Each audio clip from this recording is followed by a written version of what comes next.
안녕하세요. 한의사 강령에게 심통부리기입니다. 이제 완연한 봄입니다. 곧 벚꽃도 화려하게 꽃망울을 피우겠죠. 그런데 환자분들 중에 내 인생은 사는 게 왜 이렇게 힘드냐, 내 인생의 봄날은 언제 오냐며 호소합니다. 그 중에는 정말 부모나 형제 자매의 뒷감당을 해내느라 자기 인생을 편히 살지 못하는 분들도 많습니다.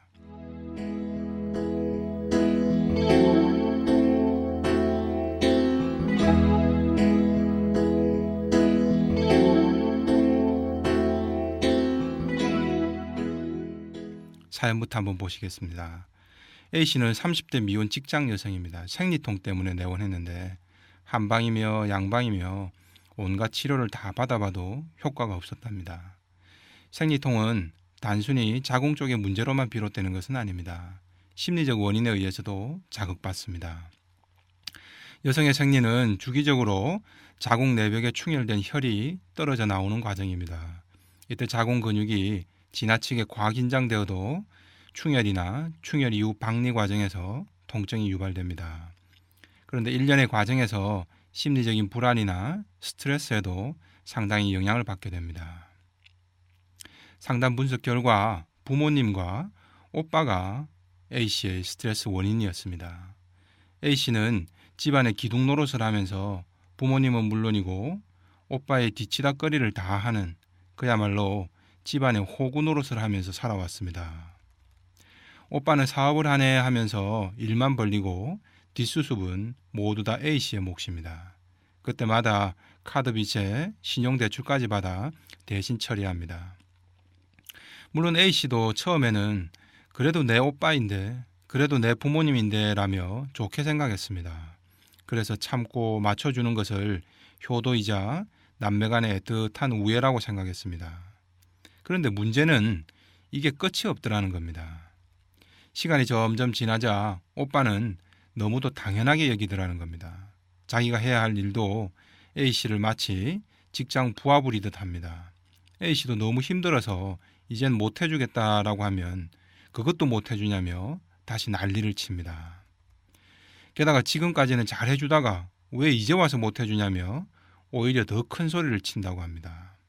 그런데 A씨는 오빠가 이렇게 나오면 진짜 내가 너무 심했나 이런 생각을 하면서 금방 후회를 하고 결국엔 오빠 요구를 다시 덜어줘 버렸다고 합니다.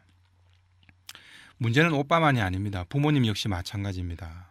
A씨가 힘들어하면 부모님은 그래도 네가 좀 참아라 하는 식입니다. 도저히 힘들어서 더 이상은 못 참겠어요 라고 말해도 아버지는 내가 뭘 또 그렇게 대단한 걸 했냐라며 오히려 역정을 낸다고 합니다. A씨는 지난 10년을 희생해 왔는데도 자신을 인정해주거나 고마워하기는커녕 당연하게 여기고 오히려 더 역정을 내는 가족들 태도에 정말 넌덜머리가 난다고 합니다. A씨 아버지의 레퍼토리는 매번 반복됩니다. 매번 네가 좀 참아라 라거나 이번 한 번만 더 라는 식입니다. 그럼 A씨는 왜 맨날 나만 참고 양보해야 되나 라고 물어봐도 별다른 이유가 없습니다. 아버지는 그냥 네가 지금까지 잘 참아왔으니까 네가 조금만 더 참으면 큰 문제 없는데 이제 와서 일을 꼭 크게 만들어야겠냐? 늙은 부모가 꼭 그런 걸로 힘들어 해야겠냐? 내가 죽고 나면 네 마음이 편하겠냐?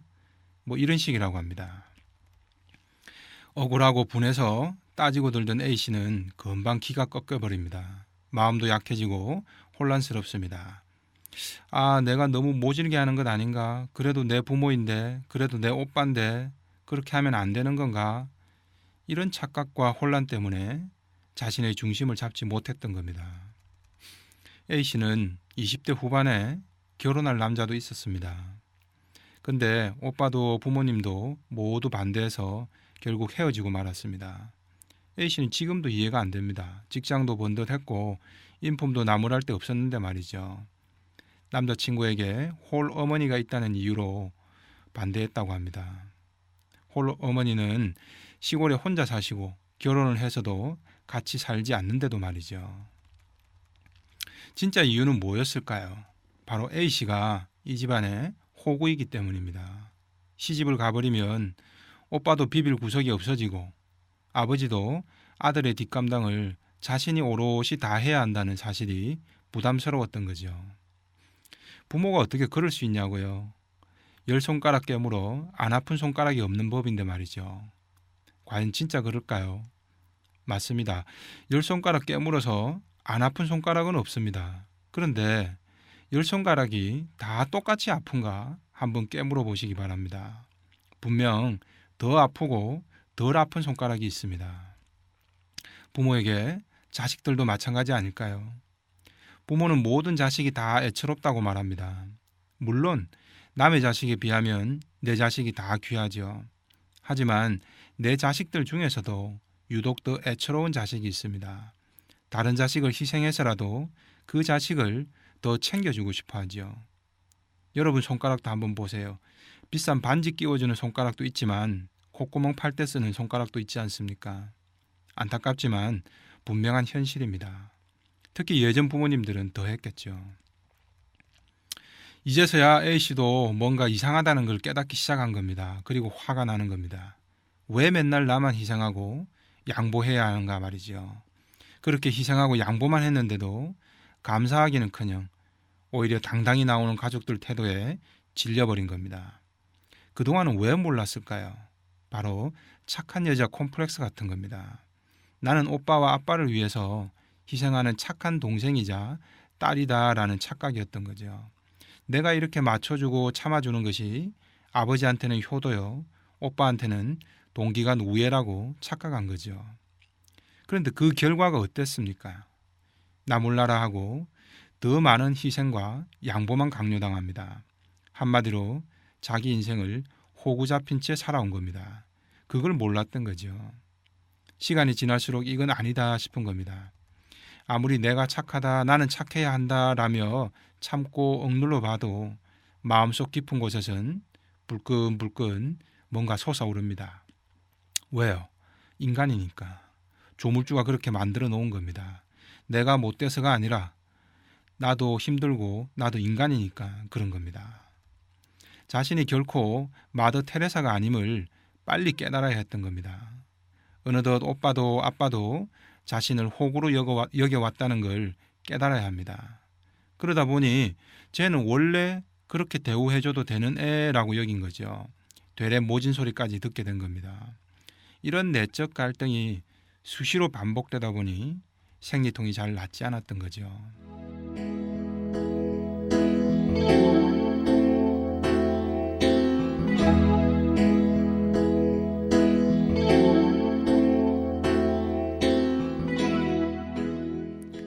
자, 그럼 이제 어떻게 할까요? A씨는 이렇게 말합니다. 오빠나 아빠가 잘못한 거니까 그들이 달라져야 하는 거잖아요 라고 말이죠. 잘못은 그들에게 있으니 그들이 이제 달라져야 한다는 계산인 거죠. 이게 또 크나큰 착각이자 어리석은 선택인 겁니다. 이런 상황은 누가 자초한 것일까요? 결국 내가 내 인생을 호구 잡힌 겁니다. 이제 힘들면 바뀌어야 합니다. 그런데 누가 바뀌어야 할까요? 부모가? 오빠가? 왜요? 그들이 왜 바뀌어야 합니까? 그들은 지금껏 A씨 덕분에 잘 먹고 잘 살아왔는데 말이죠. 아니 그들은 바뀔 이유가 없습니다. 앞으로도 그대로 쭉 유지되길 바라는 거죠. 결국 아쉬운 건 A씨 자신입니다. 판을 흔들어야 하는 건 바로 A씨 자신입니다. 지금 가장 고통스럽고 목마른 사람도 A씨 자신입니다. 우물을 파는 것도 A씨가 해야죠. 부모가 어린 자식도 자기 마음대로 잘 안 되는데 자식이 나이든 부모를 바꾼다는 건 정말 어렵습니다. 결국 바꿀 수 있는 건 A씨 자신뿐입니다. 우선 A씨의 순진한 생각부터 바뀌어야죠. A씨는 태어민답게 자신이 희생하고 참고 맞춰주면 언젠가는 오빠나 아빠가 내 헌신과 희생을 알아줄 때가 있을 거야 라고 착각한 겁니다. 이제 내 태도가 바뀌어야 합니다. 아버지 못합니다. 오빠 이제는 그렇게 못해요. 라고 낮지만 단호한 목소리로 말해야 합니다. 그들이 세상에 갇힌 나를 일부러 놓아주지는 않을 겁니다. 내가 날아가야죠. 내가 행복하고 즐거운 삶을 최우선적으로 찾아가야 하는 겁니다. 자, 이런 태도를 보이면 오빠나 아빠는 어떻게 나올까요? 아, 이제는 내 딸이, 내 여동생이 달라졌구나. 그러니 이젠 나도 독립적으로 내 문제는 내가 스스로 해결해야겠구나라고 정신이 번쩍 들까요? 그렇지 않습니다. 의존하던 사람은 의존을 늘 당연시합니다. 처음엔 그래서 극렬히 저항할 겁니다. 이는 마치 이런 상황과 비슷합니다.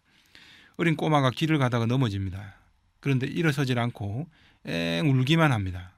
그러면 엄마가 금방 달려와 주니까요. 어이구 내 새끼 하면서 달래주기까지 하죠. 1년 뒤에도 2년 뒤에도 어떨까요?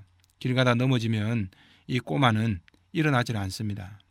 왜냐하면 엄마가 달려와 뒷감당 해줄 걸 알고 있거든요. 애도 어른도 누울 자리를 보고 다리를 뻗기 마련입니다. 그런데 이제 꼬마가 초등학생인데 넘어져도 스스로 일어날 생각을 안 하고 울기만 합니다. 어느 순간 엄마는 화가 납니다.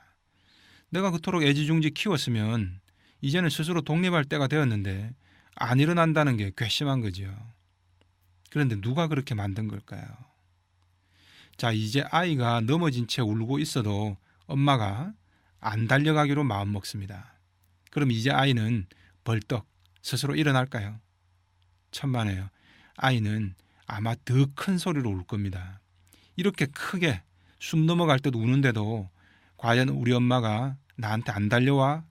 그런 마음인 거죠. 자, 엄마 입장에서는 어떨까요? 아이가 예전과 달리 너무 심하게 우는 게 혹시 진짜 크게 다친 건 아닐까 막 걱정이 되죠. 이걸 못 참고 달려가 버리면 어떨까요? 아이는 속으로 회심의 미소를 짓겠죠. 자신의 계산이 맞았다면서 말이죠. 바로 A씨가 오빠와 아빠에게 계속 이용당한 이유입니다. 중심을 잡고 좀 더 견뎠어야 했던 겁니다. 그 고비를 넘겨야 합니다. 그래서 결국 아이의 마음에서 아, 엄마는 더 이상 오지 않는구나. 결국은 내 발로 일어서야 하는구나. 라는 걸 각인시켜야 하는 겁니다. 이건 엄마만을 위해서가 아니라 아이를 위한 선택이기도 한 거죠. A씨의 앞으로의 선택 또한 마찬가지 아닐까요? 10개를 주다가 5개밖에 못 주면 상대는 섭섭하다고 난리를 칩니다. 그 5개 또한 양보고 희생인데도 말이죠. 차라리 이런 경우에는 아예 못 준다 잘라놓고 한참 뒤에 한두 개만 줘도 고마워합니다. 그게 대부분의 인간들입니다. 조삼모사죠. 오빠나 아빠를 너무 원망할 필요도 없습니다. 결국은 내가 가족을 위해 헌신하고 희생한다는 마음의 충족감을 얻기 위한 선택이었으니까요. 그러나 이제 나 자신이 너무 힘들어서 그런 삶을 살기 싫다면 내가 새롭게 선택하면 됩니다. 단호한 선택을 하고 대신 당분간은 예상된 주변의 저항을 견딜 각오가 있어야겠죠.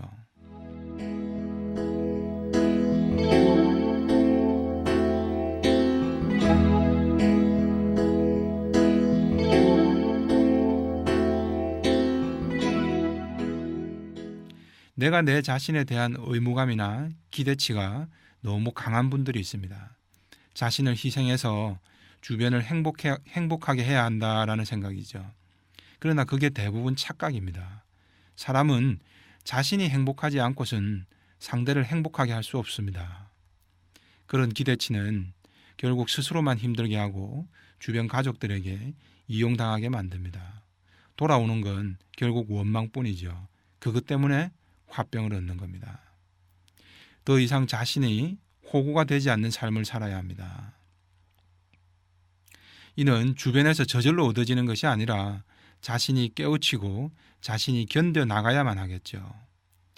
자유에는 피비린내가 숨어 있다라는 말처럼 각자 인생의 봄날 역시 그저 얻어지는 것은 하나도 없을 겁니다. 이상 한의사 강용혁의 심통부리기였습니다.